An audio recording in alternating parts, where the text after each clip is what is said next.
What's up guys and welcome. You are watching Fazi Fitness. So let's start this video with the update of Michael Krizo.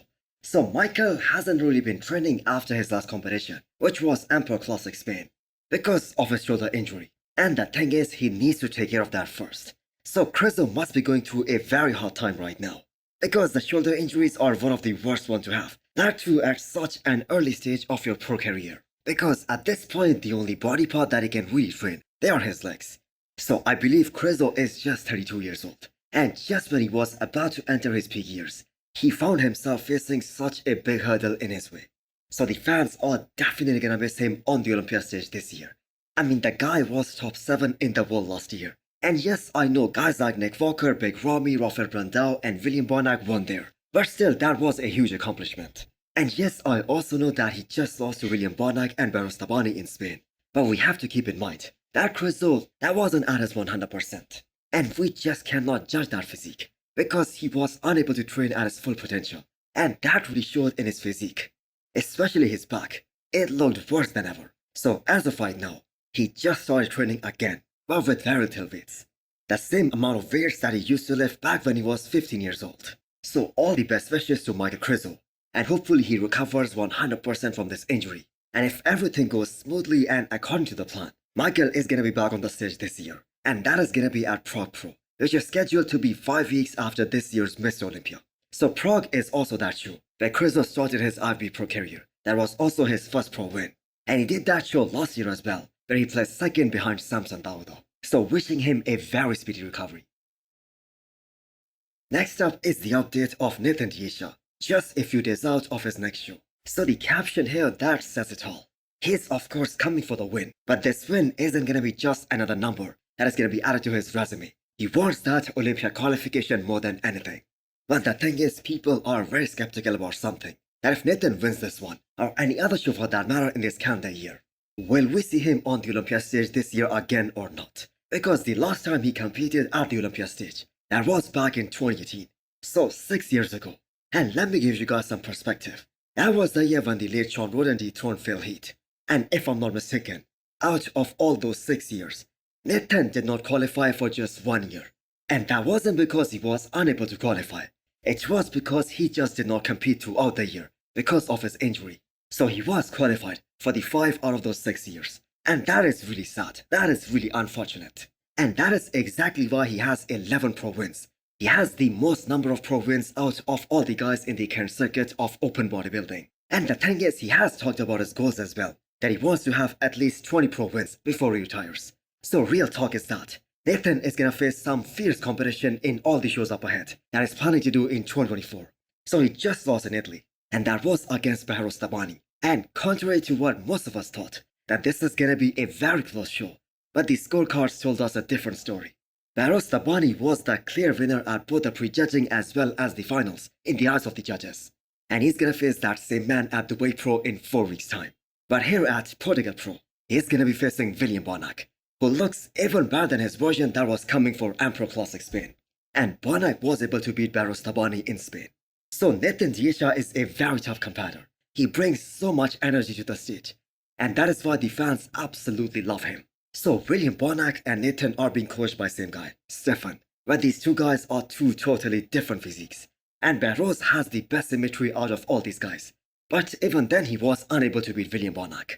So what should be the game plan for Nathan if he wants to beat Bonac here in Portugal and get his Olympia qualification? So next up we have an update from Calum. So people forget that he is an IFBB pro and he has competed in the pro ranks before. So the man did a Q&A today, confirming that he plans to compete sooner than later. Now a lot can be said about that physique, that he most probably won't do very well in classic physique category at this point. Because the thing is, the physique has evolved so much in the last few years. And even back in 2020 when he was actually competing, he wasn't doing that well in the pro ranks. But here is the thing, considering that what this guy has been through, especially in the last few years or so, he lost his brother, he lost his dog, plus so many injuries, and from being suicidal to building himself back up, and that too up to a point where he is ready to compete again. That is so inspiring for his fans and for all the bodybuilding fans around the world. So the man really made his fans proud. So Calum actually never said that he wants to be on the Olympia stage, At least I don't remember hearing him say that. Because the thing is, that was never his thing. He has always been a good content creator. And that is why he has over 3 million followers on IG. So what we are seeing from all these recent pictures and all these updates, that isn't the final look. That isn't the final package. And he is gonna continue to fine-tune things. But this entire Calum story, that is so motivating for so many people who went through really hard times. And for all those who are still going through a hard time, that you can always turn things around. You can always rebuild yourself. Next up is the physique update from Joan, the young IFB pro from Spain. So he made his pro debut last year at the Emperor Classic Spain. Now, it wasn't a very impressive debut, but he did put his name out there. And he definitely got a lot of recognition by training with all these big names in the bodybuilding world. So last year when he made his pro debut, he was lacking in the size overall. But more than that, he was lacking in conditioning a little too much. That just wasn't up to the par, especially in comparison to the top guys. So it was a really good decision by him to shut things down and focus on the off-season, focus on the improvements. And Joan has been growing for almost 1 year now. And if we just take a look at the progress he has made from 2022 to 2024, it's actually really impressive. He has been able to pack on so much size and so much muscle in this off-season. But more important thing and more impressive thing is that the man has been able to stay extremely lean, even in the off-season. So I'm not really sure when he is planning to compete next. But looking at all these updates and looking at his physique right now, he can compete in the near future. So that front double biceps is looking extremely good on him, especially with that vacuum and with those huge thick lats. So the proportions from the front are looking really balanced. So in the past year, Joan has trained with so many big names of the industry. So really looking forward to him to returning to the stage and see how he does this time.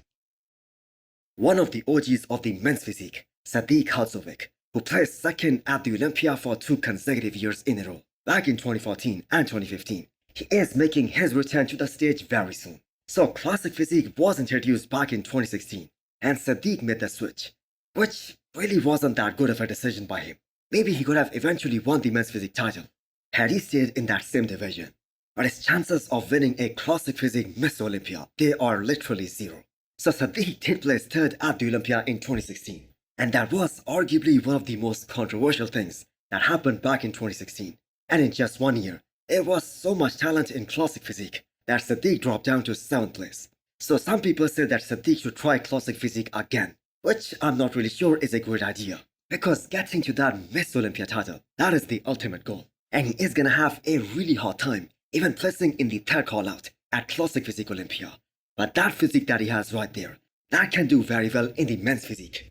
So the man is looking really dry and really ripped, which means he is doing one of these upcoming shows in the US. So Sadik did actually win Pittsburgh Pro back in 2022 with a newer and a bigger look that he brought to the stage that year.